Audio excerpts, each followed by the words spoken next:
Well, good morning. Up with my coffee. Probably won't be up all morning, but some of the morning. I realized that I was doing my PTSD therapy and hadn't really invited anybody. So here we are. It's 4:30 in the morning. I've been wrestling with intermittent triggering since my uncle died, I think. So that would have been early December. And of course, it's not unusual for me to trigger a little during the holidays, but this has been weird compared to normal. And I think what's happening is that I'm dreaming a lot because last night I had plenty of sleep and I was, run down and feeling the clench in the jaws still. That's usually my telltale sign, is that I can feel my jaws wanting to clench. I feel my shoulders tensing up. I can feel this weight of urgency that, it doesn't feel good. But it's all body stuff now, right? It used to be this stuff would happen and then my mind would engage with it and be like, oh my God, what's happening to us? But now it's like, but I believe.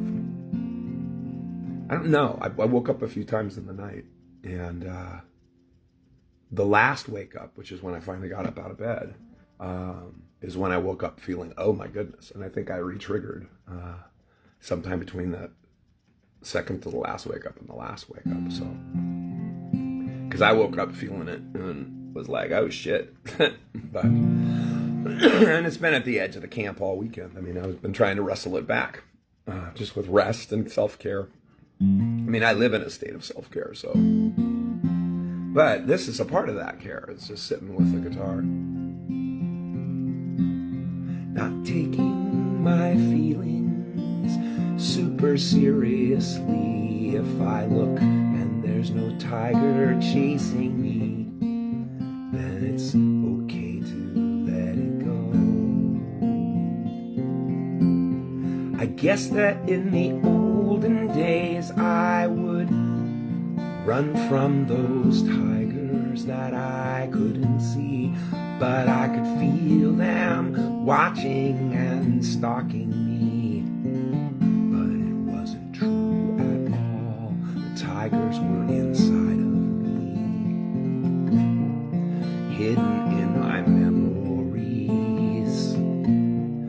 being conjured forth by the power of my amazing imagination in the moment, like everyone else who has an amygdala. It's just that mine sometimes goes off when there isn't a tiger chasing me, and that's okay.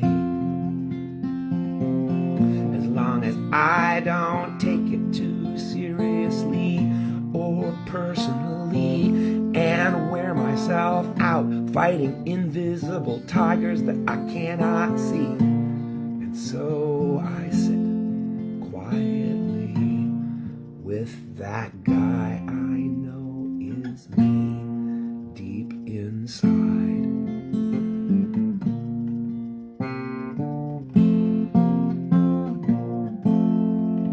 I think the guitar becomes a type of self-EMDR, but I don't know if there's any proof of that out there. I know that for me, the hand-eye, all of the moves, all the stuff that goes into pulling up a song, playing a song, it's hard to keep the anxiety signal going strong because body memory takes over and there's a flow to music that can pull me along like a river. So.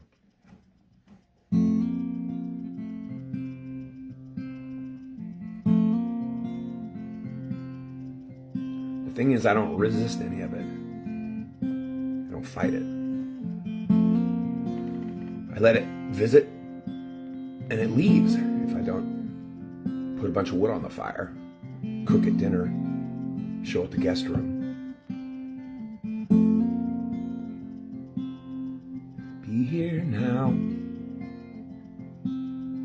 Stand with me. Place your hand with mine upon the bark of this redwood tree. Take a breath, let it go. That space between holds all the peace you'll ever need to know. Follow that quiet feeling down under the boat, under the noise. And darlings, be here now.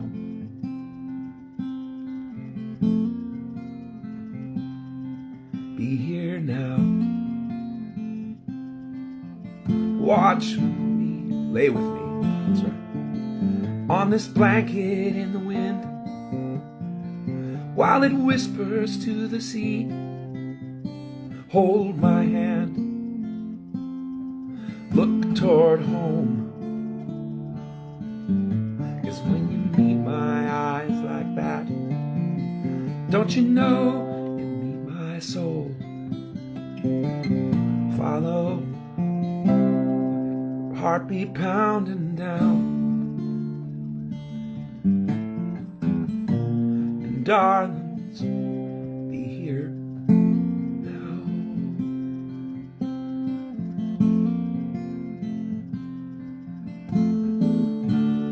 When the storm clouds fill your eyes and they overtake your smile, I know when you realize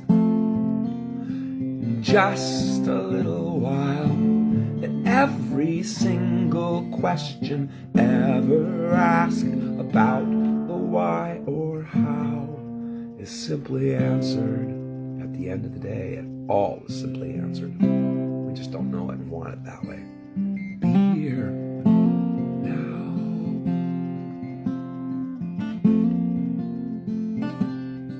Be here now. Not in the past, not in the future. They're not here. Be here now. In this moment. This moment. Not this day, not this year. This moment. Be here now. Watch with me. Harvest moon is rising yonder past that old oak tree. So stand and shout, sing and dance. Life's upon you, you're alive. Every now's another chance. Follow those freedom feelings down, and darling, be here now.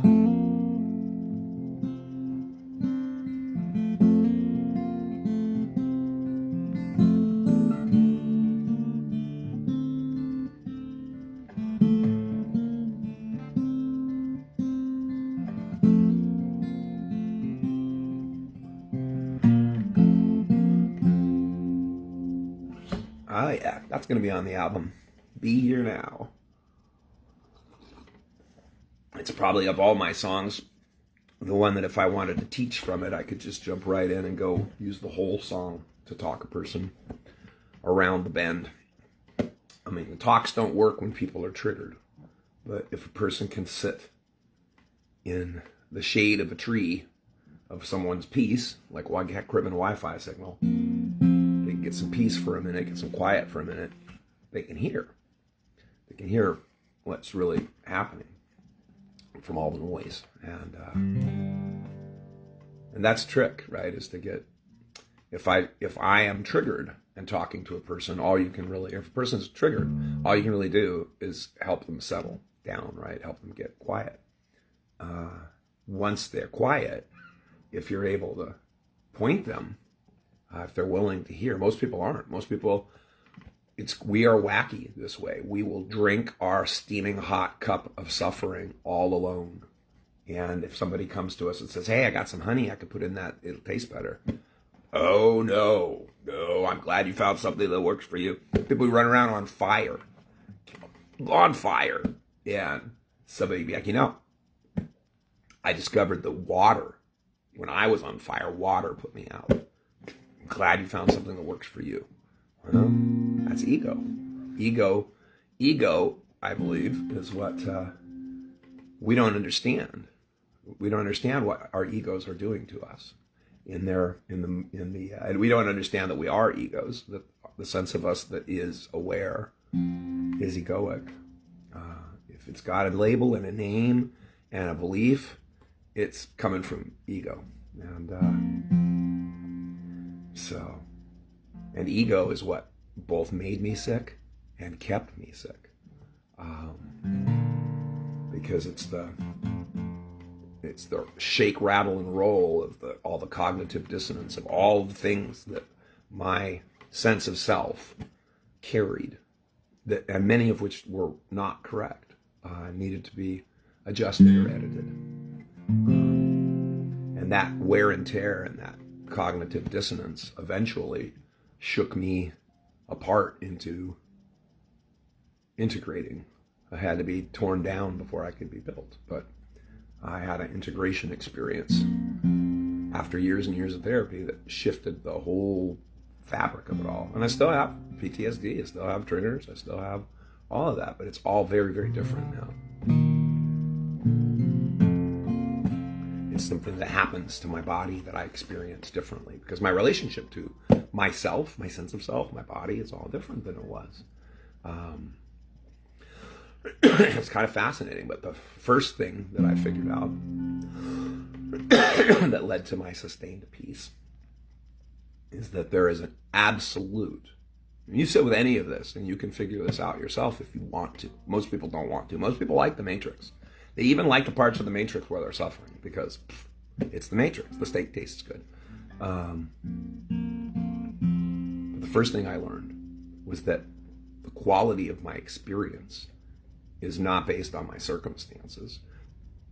The quality of my experience, of the life I'm having, is based on my level of understanding in the moment. And if my level of understanding, as it goes up, all the rest of my life goes up with it. As I understand better how I really am, not how I think I am, believe I am, want to be, wishful thinking, how am I really? Truthfully, how am I?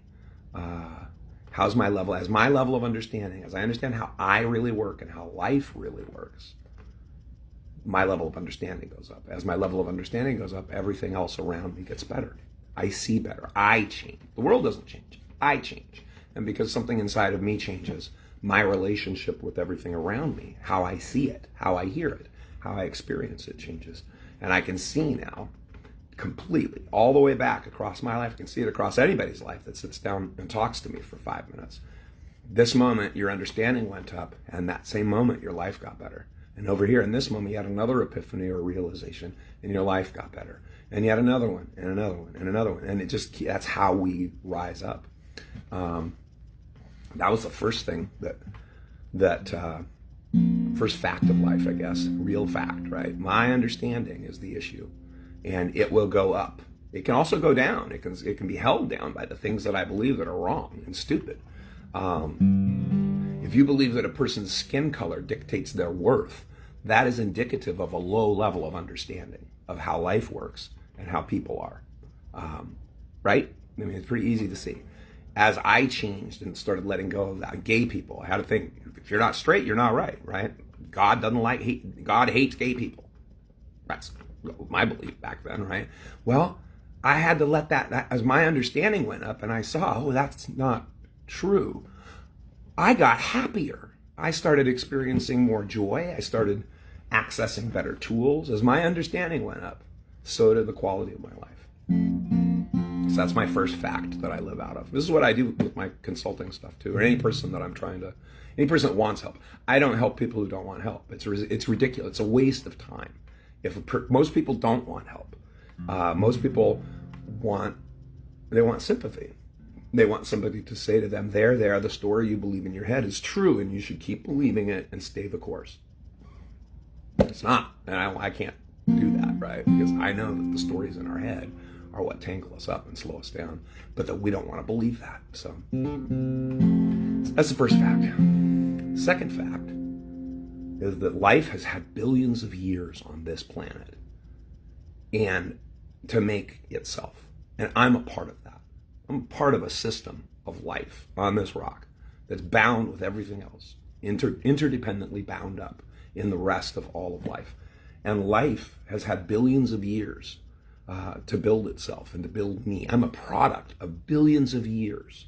And I share that with everything else on this planet. And I have inside of me, because of life, because of natural selection, and because all this, I have inside of me the raw capacity to survive, coming to me from life. Life has put that in me over billions of years. All of that's there.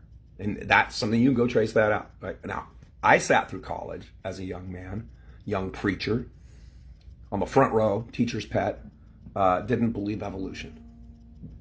Passed every test, didn't argue on the tests. I knew it was my job to regurgitate the information I was being given because I was in a worldly system, going to a worldly school, and I had to learn how to be in the world but not of the world, all that stuff. And that very patient science teacher who was a preacher's kid had me in several of his classes. It was amazing. But that's where I first started learning the theory of evolution. Started understanding, my understanding started going. Now, my understanding started trying to go up while I was still trying to hold it down with the things I believed. I started incorporating the idea that maybe God's days were longer than our days, but this was a very dangerous belief because it was contrary to the fundamentalism that said that you literally interpret these passages. And then I was running into the other cognitive dissonance that there were other passages that we weren't interpreting literally anymore, like pork, like shrimp. Man, Southern people love their bacon and their ham and their pork chops, and they don't love gay people. But same book. Polyester. I saw a lot of polyester. Eventually cognitive dissonance got me. But that second fact, life's put everything in me. I don't need to go out looking. I don't need to go looking. Inside of me is everything I need. And if I sit long enough, it will find me.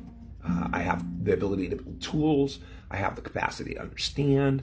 I have the ability to form a tribe, a group of people with that are working towards the same things. I have talent built into me that can be capitalized and used in the world. So that fact carries me. And then the third one that I live out of is equally easy. It's that everything happens from the inside out with us critters. We think it's outside in. We think that we're responding to external stimuli, but we're having external stimuli that then we are interpreting and generating inside of ourselves, the narrative, the story, the thing that may or may not be correct. But the bottom line is nobody makes me feel anything. It happens from inside of me. When I trigger, that's my amygdala. What triggered you? My amygdala. Well, what was it? Was it a movie? I don't know. It was my amygdala. It could have been. Sure, sometimes I know. Sometimes I get a note from somebody and they're kind of a difficult person in my life, and so pow, my body goes off expecting trouble. But sometimes it just happens in my sleep and I wake up feeling shitty. I went to bed feeling like I was almost done with these days and days of off and on triggerings, and I woke up to another one and I was like, oh hell.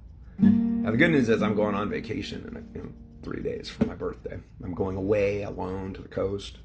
I'm going to eat a lot of oysters. I've been looking to find musical opportunities. Might find some still, may not, doesn't matter. But today I'm going to rest. Today I'm going to medicate. Today I'm going to nap, play music. But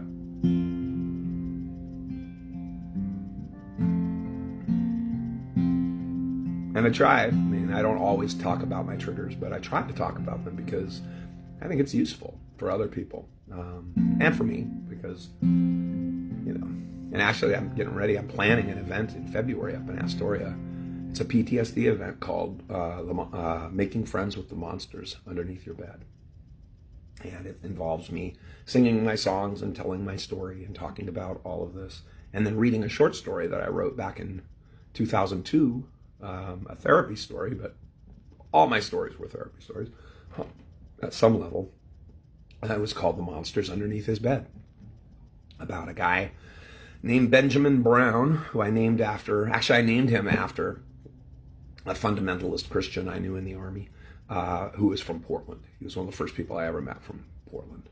And I put him in the story as my protagonist. And then I put a librarian named Elizabeth that I was dating at the time. So 2002, this is the person I dated right before I met Jen. And I had our whirlwind romance. But anyway, that's coming in February, and I'll be up north doing that, or up in Astoria. I'm excited about it.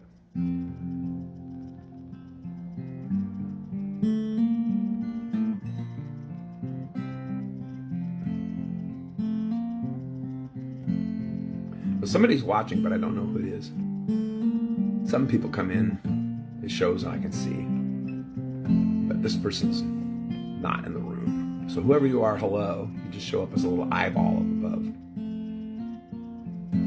I have been one acquainted with the night. Oh yes. I have walked out in rain and back in rain. I have walked out for the city light. Hey Beth. I have looked down the saddest city lane. I passed by the watchman on his beat and dropped my eyes unwilling to explain.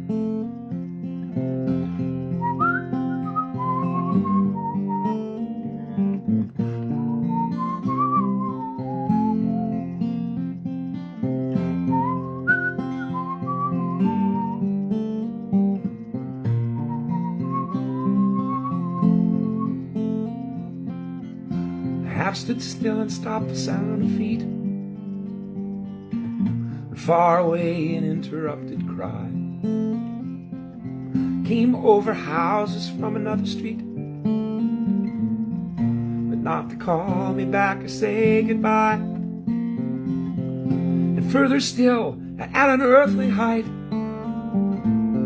one luminary clock against the sky proclaimed the time was neither wrong nor right. I have been one acquainted with the night. I have been one acquainted with the night. How are you, Beth? Where? I can't remember. Are you in California? I don't know why I think you're in California. Maybe I'm wrong. But it's early wherever you are, isn't it? Good morning.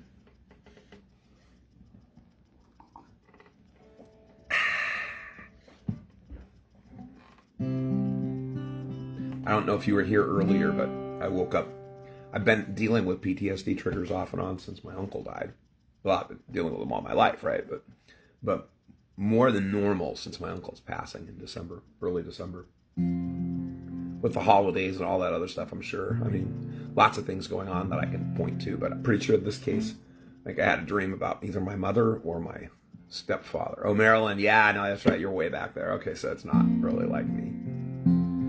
Anyway, I woke up in a state knowing that I wasn't going to be working today because my shoulders were all bunched up and my body's all... So took the day, had a cup of coffee, came straight to the guitar, my old friend, my old therapy companion.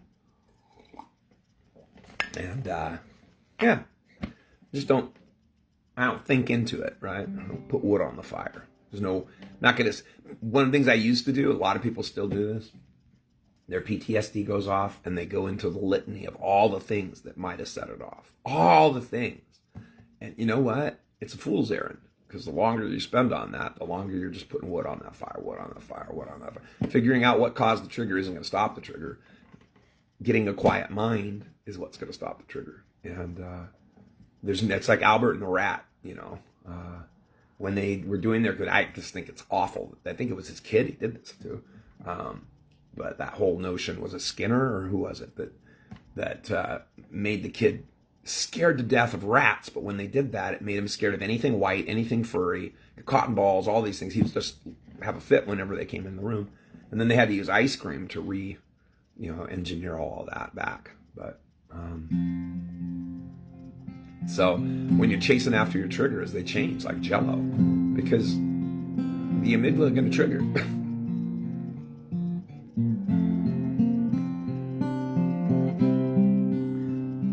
It doesn't matter why unless there's really a tiger.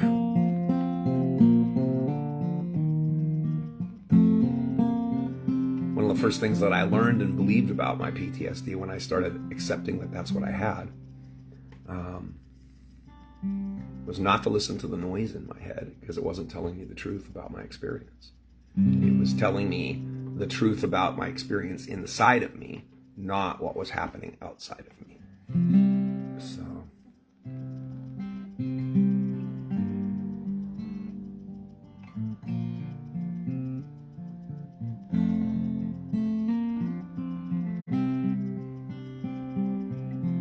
it's been a game changer, understanding.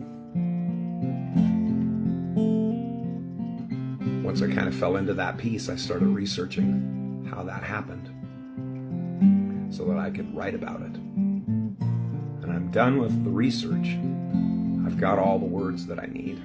I just have to put them down into this little book called Experiencing Life, an Owner's Manual. And I'm working on that now. There is a place I'd like to think we can find our way back to, somewhere in time and space, not far from here. We can just drive ourselves straight through. Headlights burning up the highway, moonbeam clouds in our rearview mirror, wide open starshine in a Guthrie skyway. Love can be no clearer. Love can be no clearer, because love is as love does, including what we do to ourselves. Just you and me, driving here, searching for something we can steer into. Oh, say, can you see there up ahead? Dawn's early shining bright upon you. Sand across the highway. The past is laughing in my rearview mirror. Pink on trails in a Pan Am skyway. Home can be no nearer.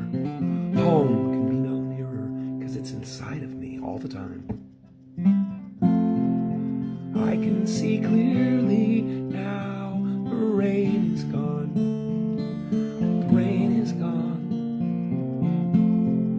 I can see clearly now. The rain is gone.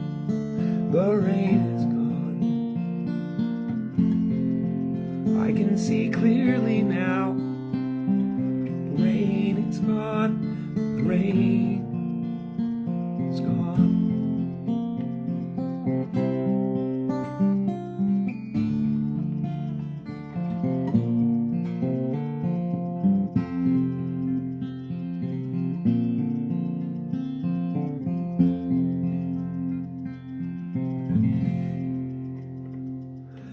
Drive Straight Through. It's on the live album, and it'll be on the studio album too.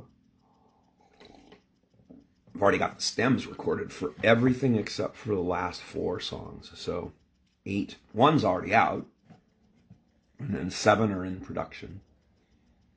And and then 4.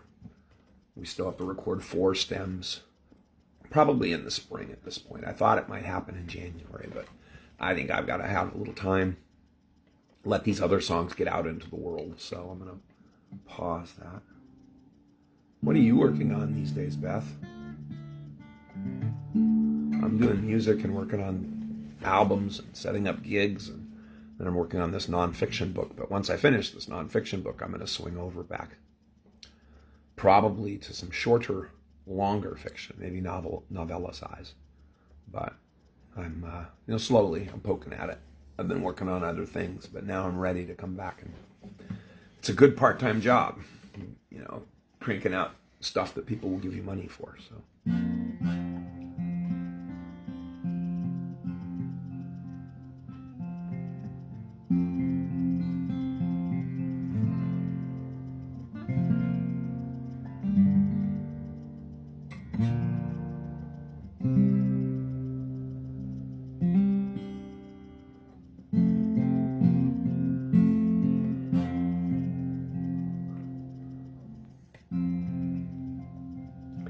the songs I woke up thinking about this morning was an Everly Brothers song that I used to love and listen to in the trailer, because we had the K-Tel's Everly Brothers Greatest Hits on. There goes the alarm. Darling, here we go. Darling, you can count on me till the sun dries up the sea. Until then, I'll always be devoted to you. I'll be yours through endless time. I'll adore your charm sublime. Yes, by now you'll know that I'm devoted to you. I'll never hurt you, I'll never lie, I'll never be untrue, I'll never give you reason to cry. I'd be unhappy if you were blue. Through the years our love will grow. Like a river it will flow. Guess by now you'll know I'm so devoted to you. Devoted to you.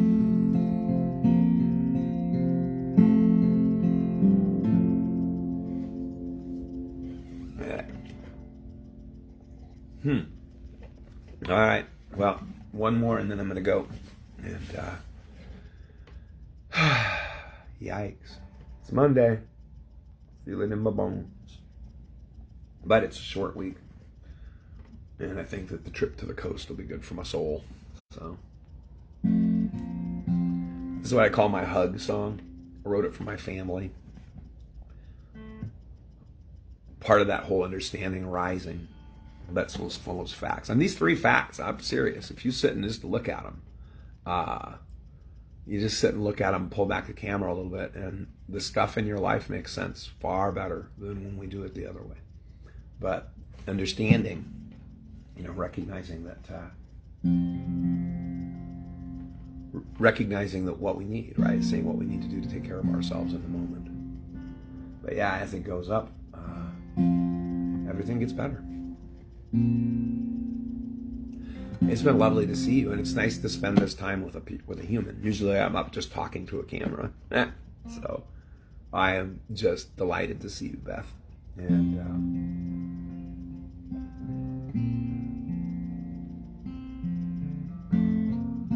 anyway, so I wrote this song. Part of that rising understanding for me was understanding that the people who hurt me the most had also been have been hurt terribly by the people who were supposed to take care of them. And baby bear learns from mama and papa bear how to build the house that they live in. Or they go find a new way to make a house, right? So my mom, when I see my mom now, I mean, she's dead, but when I think about my mom, who I'm confident, I think that whenever I dream about my mom, I wake up in a triggered state. I mean, my mom was beating me before I was a year old.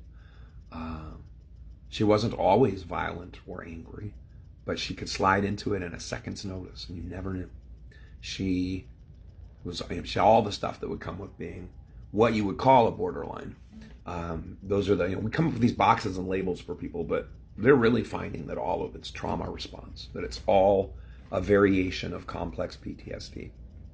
My mother hid under the stairs and held her doll while her mom, in a drunken rage, drug her sister around by her hair and beat the fuck out of her brothers. So that's what my mom's childhood was. I didn't hide in any closets. I hid in myself. And I had my dolls. But recognizing that the apple could never fall very far from that tree because of the apple that had fallen from the other tree. That was a huge lift in my understanding, to see that she also was a victim, that she wasn't just a perpetrator.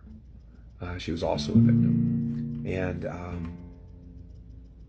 most perpetrators are victims of something. And it doesn't mean they're not responsible, but it explains a lot. And if our understanding can go up, we can figure out ways toward forgiveness, toward restoration, reparation, redemption. All those things, I think, can happen because of the human psyche. But anyway, I wrote this song. This is the beginning of that, when I was beginning to realize back in 2005 that we were all this army of wounded children, and that I didn't need to hate. I could be angry, but I didn't need to hate. I didn't need to be bitter. This is the song I wrote out of that. It's been a long, hard day. Why don't you get some rest? You ran a good, hard race. I know you did your very best. And sometimes, second place is not that bad, no matter how it goes. What matters most is that you ran. It's been a long, hard day. I see you scraped your knee somewhere on the way. Now you have a scar like me. And sometimes, the best gifts we get come wrapped in pain. No matter how far you go, where you've been is still the same.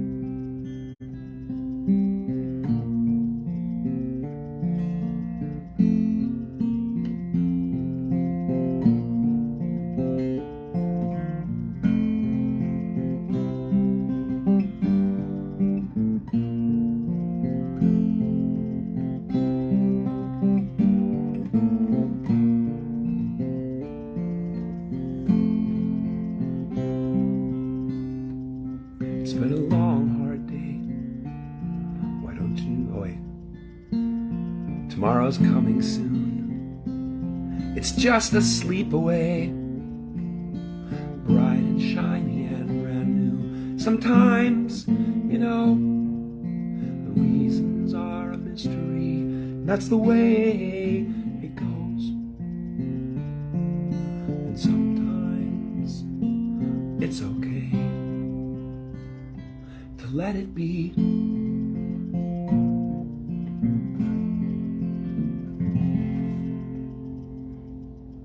Lullaby for the wounded. It's you got that old song, I'd like to teach the world to sing in perfect harmony. I don't know, it'd probably be that one or Be Here Now. Be Here Now is another good one that I think points. But yeah, I know. This is wonderful, Beth. It's good to see you. It's nice to spend some time having coffee and in my big dream mug. I hope that you have a good Monday out there in the world doing whatever you're going to do today. I've got kids to wake up and run to school, and then I'm going to probably take a bubble bath. Might take a bubble bath sooner. It'll certainly settle my muscles down. I don't know. But today is full-on self-care. So, I don't believe in stress management or self-care the way that most people talk about it, because they run themselves ragged, and then they give themselves a day of love. They stress themselves out to the max, and then they give themselves a weekend to unwind. And they do all of it to themselves by the way they carry their lives, by the way they carry their experience in life, right? I do it to myself too. When I did it, I don't do this to myself anymore the same way. I live in self-care now. If I don't argue with myself. When self says, I can't do this, I'm like, I trust your judgment. You need rest, you have rest. You get what you need. So, yeah, bubble baths are this. And I have this huge jetted jacuzzi tub, pink. I tell people I sold a lot of Mary Kay to get it.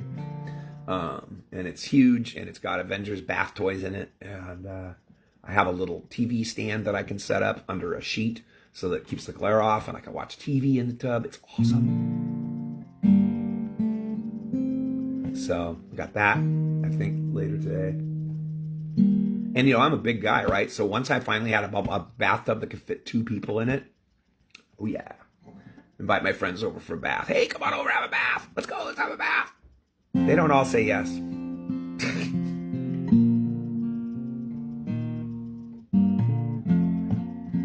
See, I'm resisting going. That means I got to sing another song. Because I'm not ready to leave, it seems. Wonder what song I should do, Beth. Hey, tell me a Paul Simon song you like. Do you like any Paul Simon songs?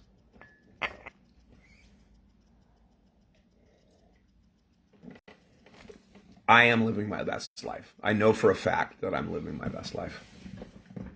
I became, what's funny, oh, you know, that's a song I haven't sung. Maybe I'll do that one. I have a song called Love Song to My Future Self. And I love that. I love that. People need to do more tubby time. I'm trying to remember the last bath I had with a human. It's been a few weeks. It's been a bit. I have a love song called, oh good, well pick one that's your favorite Paul Simon song. I might know it. Meanwhile, I'm going to tell you about this other thing. Love Song to My Future Self, which is a song I also wrote back in around 2005 or so. But it didn't have a title. It was just a song I wrote, and I called it different things, but I never played it. I didn't play it a lot. It was a very, you know, it's got interesting lyrics, lines and crimes and clowns and me all hanging from this Judas tree. I tried to shake my thorny crown, pull out those nails and come on down, but I'm held fast by someone else's past and pain. And that song, you know, I was singing it around, after I had this big epiphany, after I fell into peace and found myself reverse engineering why I had peace, I suddenly understood that that song was a love song that I was writing in the past to me. And I didn't recognize it until I was that guy. When I became the future self I was singing about, I could recognize it. And I thought, oh shit, this song's called Love Song to My Future Self. So anyway, but tell me, favorite Paul Simon song, Beth? Come on. You got a favorite. You got to have a favorite. I probably don't know it, but maybe I do.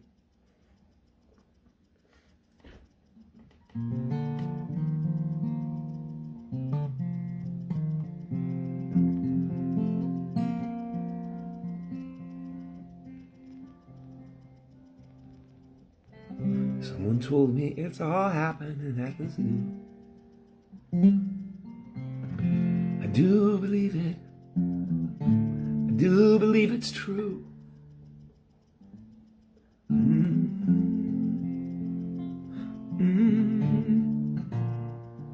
Whoa, whoa. Ooh. It's a light and tumble journey from the east side to the park. Fine and fancy ramble to the zoo. Do you know this one? But you could take the crosstown bus if it's raining or it's cold. And the animals will love it if you do. If you do now. It's on the same album as America. Someone told me it's all happening at the zoo. I do believe it. I do believe it's true. Ooh. Oh, oh. Ooh. Well, the monkeys stand for honesty. Giraffes are insincere. The elephants are kindly, but they're dumb. Orangutans are skeptical of changes in their cages, and the zookeeper he's very fond from. Zebras are reactionaries, antelopes are missionaries, pigeons plot in secrecy, and hamsters turn on frequently. What a gas you've got to come and see at the zoo. At the zoo. At the zoo.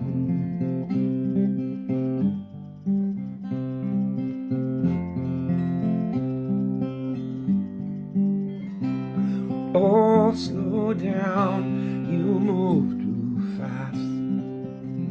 You got to make morning last, just kicking down cobblestone, looking for fun, feeling groovy. Did you know that I have a whole show of Paul Simon songs on YouTube for his birthday last year? It's like an hour, I think, of just me and Paul Simon songs. I got no deeds to do, no promises to keep. I'm dappled and drowsy and ready to sleep. Let the morning time drop all its petals on me. Oh, wife, I love you. All is green.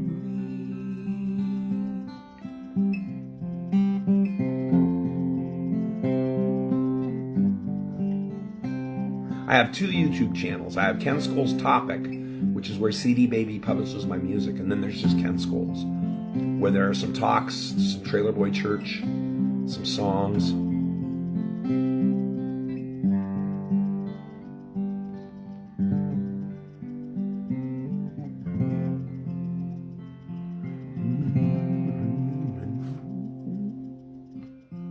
She's a rich girl, she don't try to hide it. Diamonds on the soles of her shoes. He's a poor boy, he empties a pocket, he empties a pocket with nothing to lose. Sing to na-na, na-na-na. You got diamonds on the soles of her shoes. She's got ta-na-na, ta-na-na-na. She's got diamonds on the soles of her shoes. She's got diamonds on the soles of her shoes. She's got diamonds on the soles of her shoes.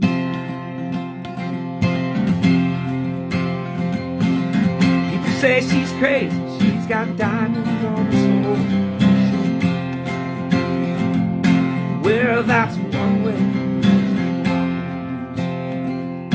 Diamonds on the soles.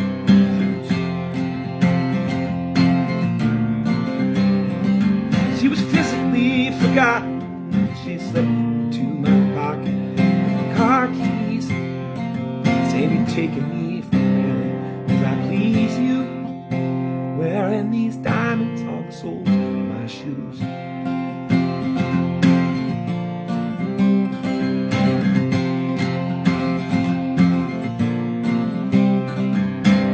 She makes the sign of a teaspoon. He makes the sign of a wave. Poor boy changes clothes and puts on aftershave to compensate for his ordinary shoes. She says, honey, take me dancing, and they ended up sleeping all day by the bodegas and lights on like a Broadway, wearing these diamonds on the soles of her shoes. And I can say,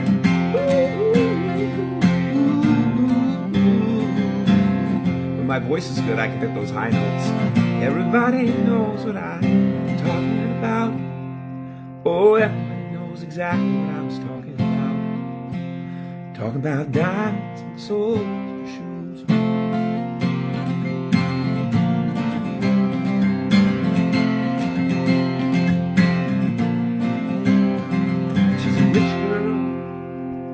Don't try to hide it. Diamonds on the soles of her shoes. He's a poor boy. Empty as a pocket. Empty as a pocket with nothing. With nothing to lose.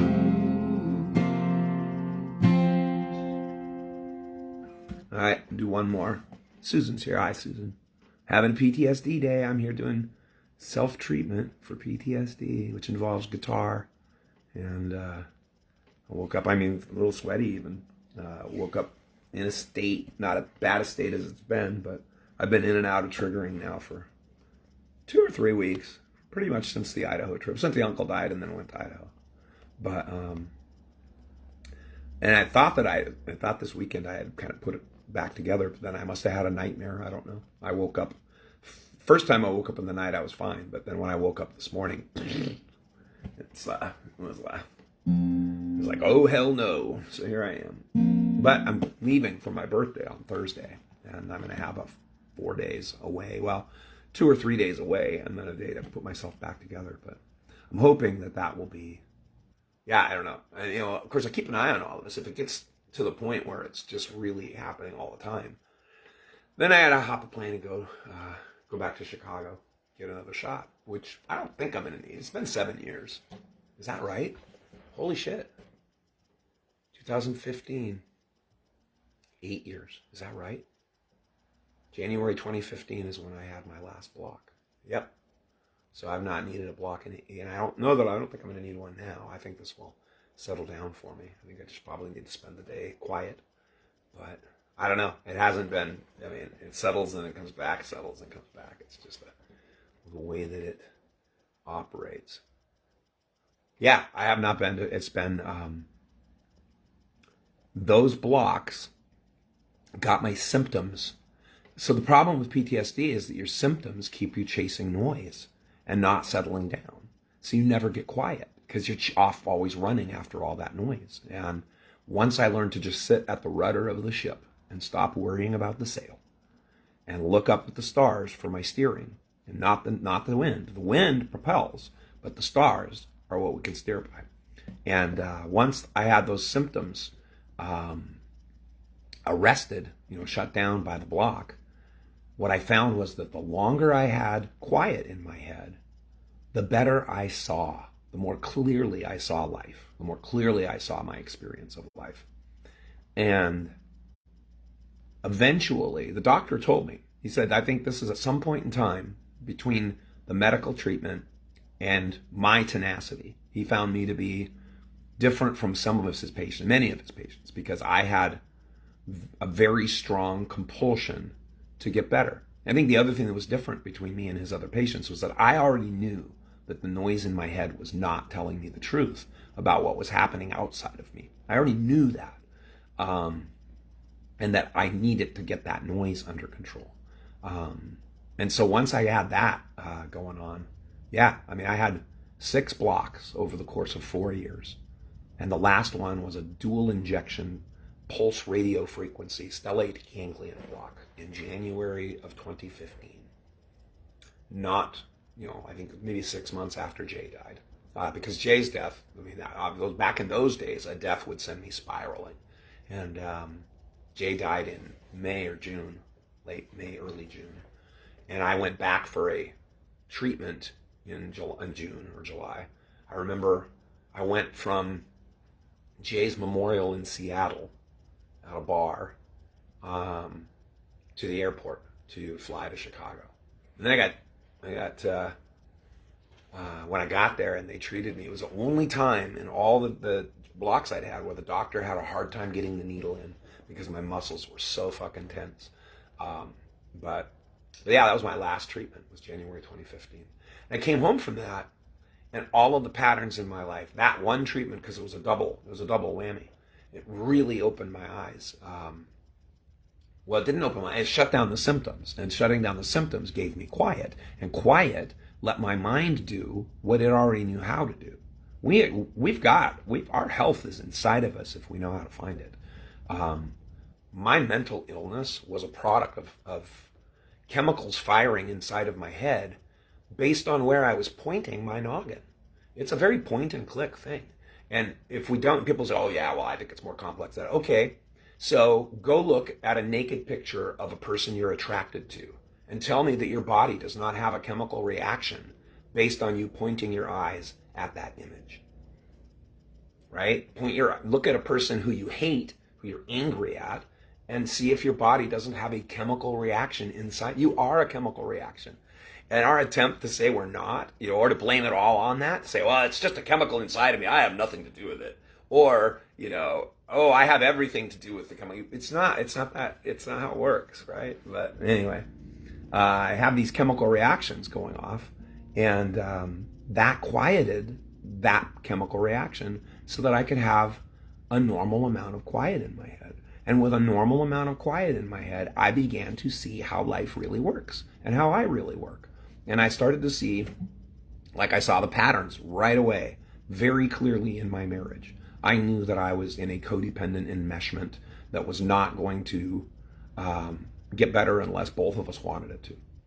And I knew that it did not appear that my partner wanted it to, did not see the same problems that I was seeing.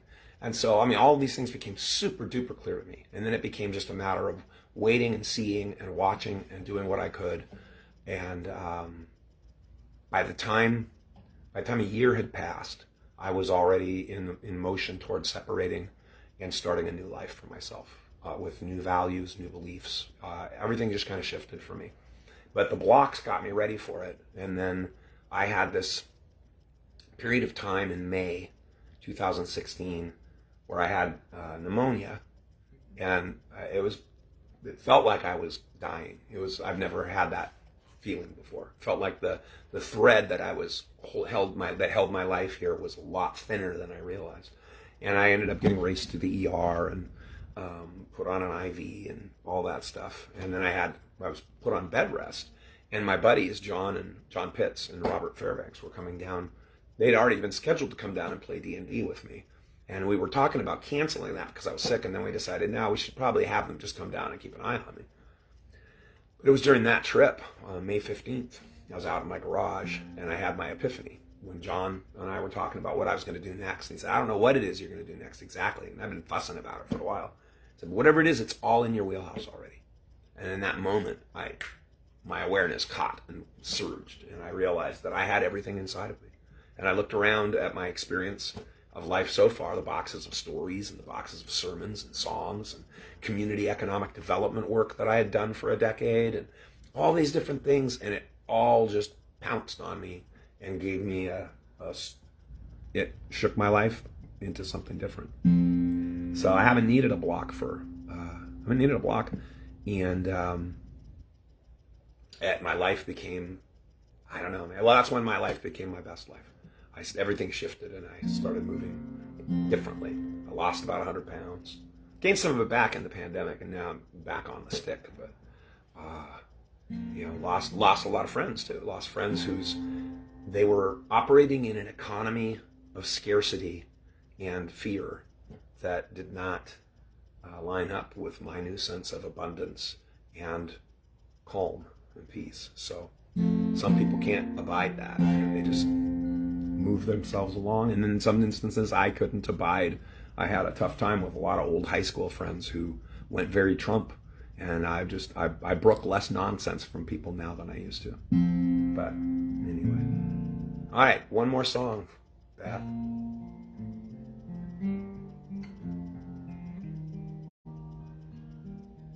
One of my favorites too. I play it at most of my shows.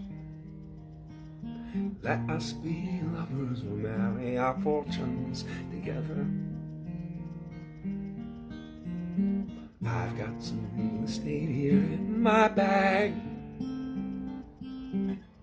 so we bought a pack of cigarettes, marijuana cigarettes. Mrs. Wag, the pies, that explains the pies, walked off to look for America.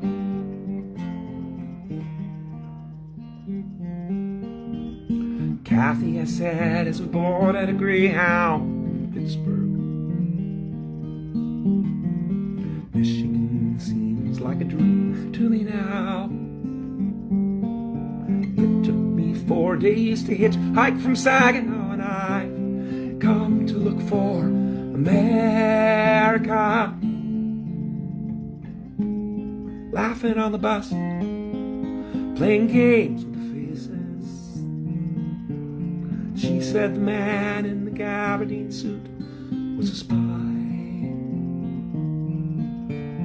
I said, be careful, it's a bow tie, it's really a camera.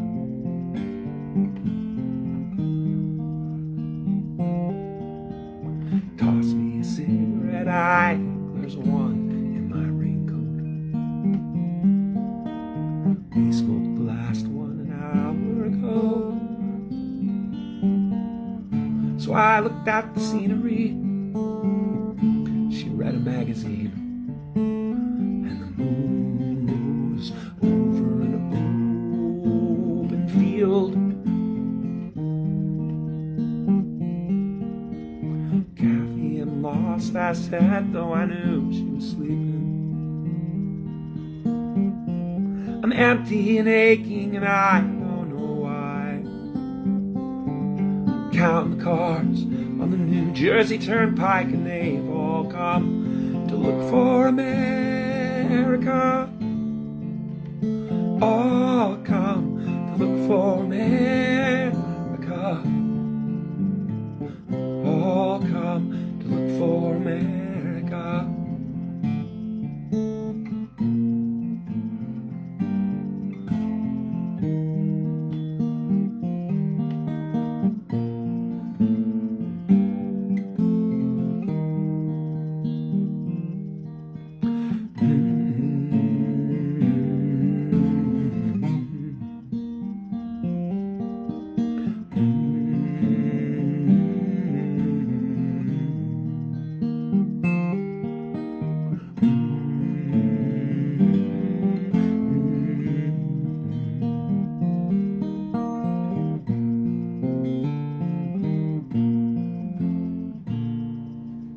All right, well, I think that might be time for me to maybe go have that bubble bath. Maybe I'll start the day with the bubble bath. That sounds like a good call.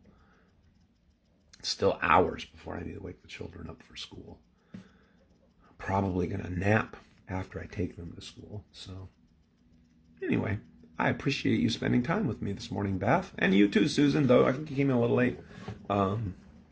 But the whole show will be on the wall. This is going to be one of the ones that I grab probably and put up on YouTube, because I'm trying to grab more of the stuff about PTSD and put it out in front of the public. Like, this is only for friends. I'm only here on Facebook Live. I don't make these public. Some of them get made public, very few of them.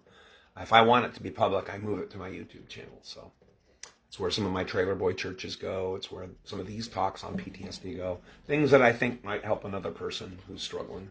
Because I know that for me, finding other people who are carrying rocks, learning to, studying how they carried rocks was helpful to me. So anyway, well, so good to see you. And yeah, thanks for spending time with me this morning. Fingers crossed. Let's see this. Well, what am I talking about? I know it's a variable that over a period of time, this will all settle down. So that's a nice thing to know. I'm not worried about how long it'll last. I think it'll last until it stops. Anyway, take care. I'll see you soon.